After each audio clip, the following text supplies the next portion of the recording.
Welcome back to the Gentleman's Gazette. Today's video is all about Madras, the summer fabric staple that's particularly popular with prep style enthusiasts.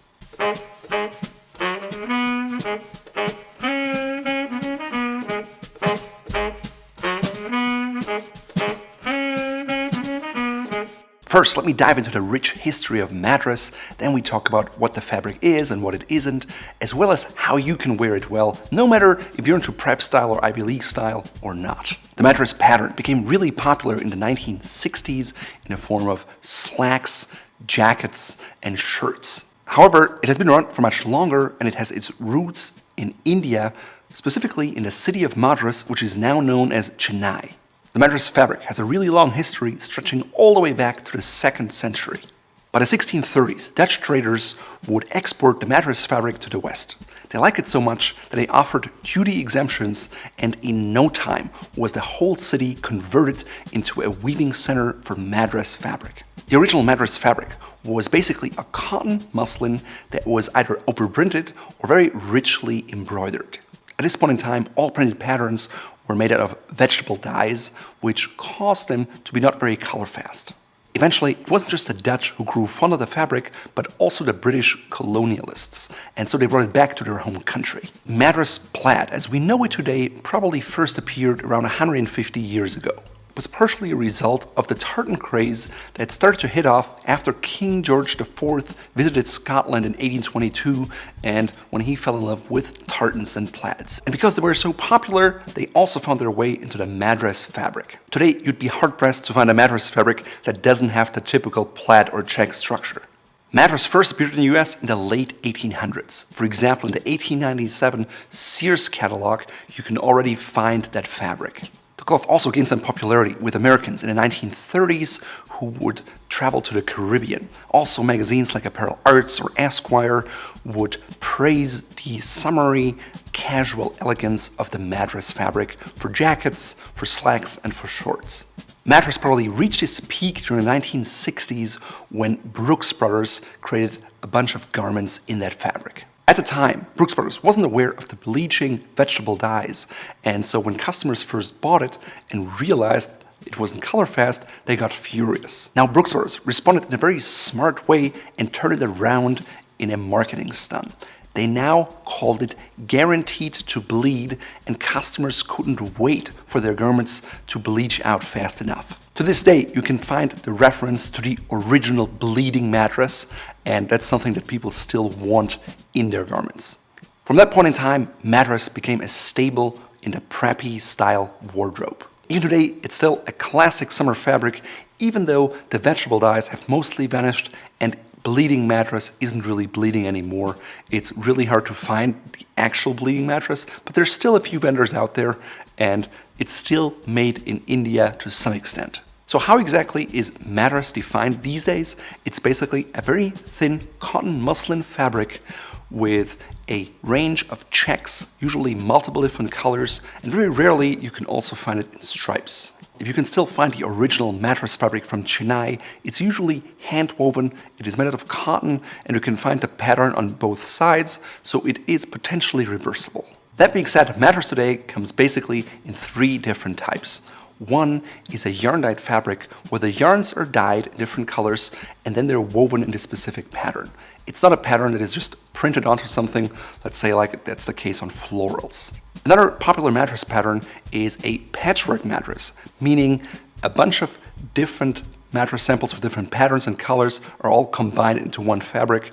That is even louder and bolder than the regular mattress fabric already is. Last but not least, the bleeding mattress can be found sometimes, and to learn more about it, head over to our website here. So now that you know about the history and what Madras is, how should you wear it so you look your best? Basically, it's a lightweight summer fabric, and because of that, it's out of place during the fall, the winter, and even during the early spring.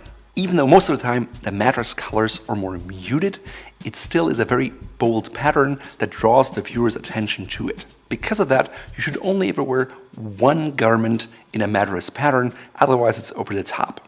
Specifically, that means you wear a sport coat, a blazer, maybe a shirt, or some shorts or slacks, but never more than one piece at a time. Let's say you opt for a mattress jacket. That's a lot of surface that is very bold, so I suggest you stick with a solid shirt, maybe something like a Oxford cloth button-down shirt, and you can learn more about that here.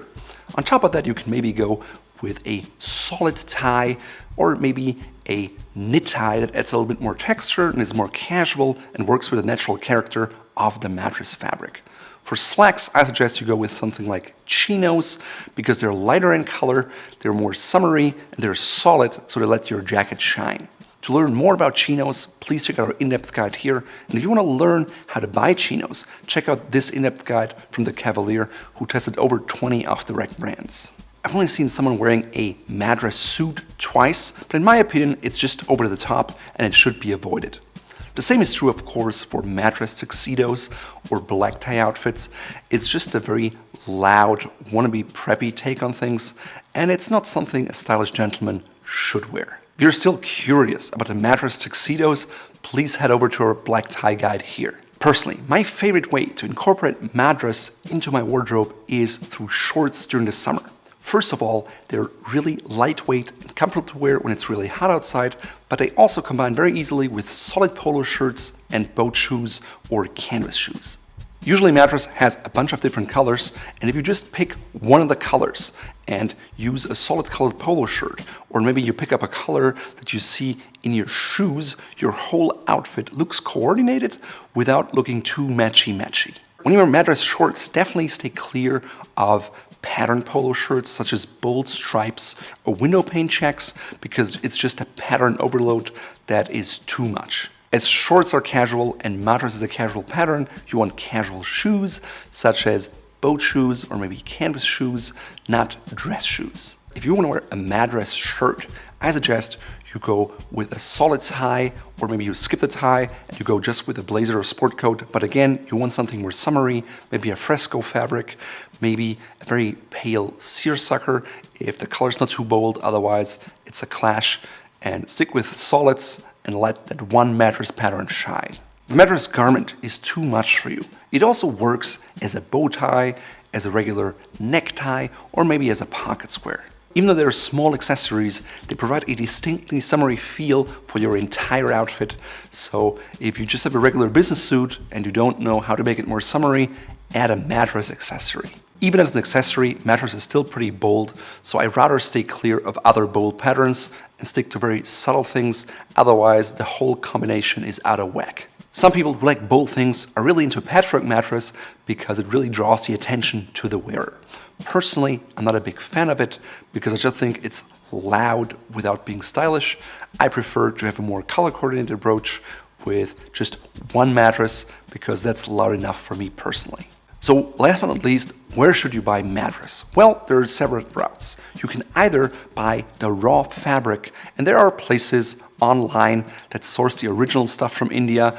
These days you can even buy it directly from India, but most of the time you have to buy quantities that are larger than you will ever need. Because of that, there are still a bunch of fabrics, usually ones with prep style roots or the ones interested in it that offer that kind of a fabric. If you enjoyed this video or if you want to learn even more about Madras, please check out the guide on our website here, and we'll also have a range of other summer fabrics such as florals or what to wear when it's really hot outside, fabric structures, and everything you need to know in order to stay stylish when it's really hot outside. In today's video, I'm wearing my favorite combination with Madras shorts in navy, blue, and yellow. I'm combining it with a pale blue polo shirt that has a shirt-style collar and not the flimsy one you usually can see. It's from Uniqlo. The shorts are from Ralph Lauren, and the boat shoes are from Ralph Lauren, but they were made by Rancour in Maine in the US, and they're yellow and pick up that yellowish tone of the shorts. And overall, the Madras shorts make a bold statement, but they're not over the top.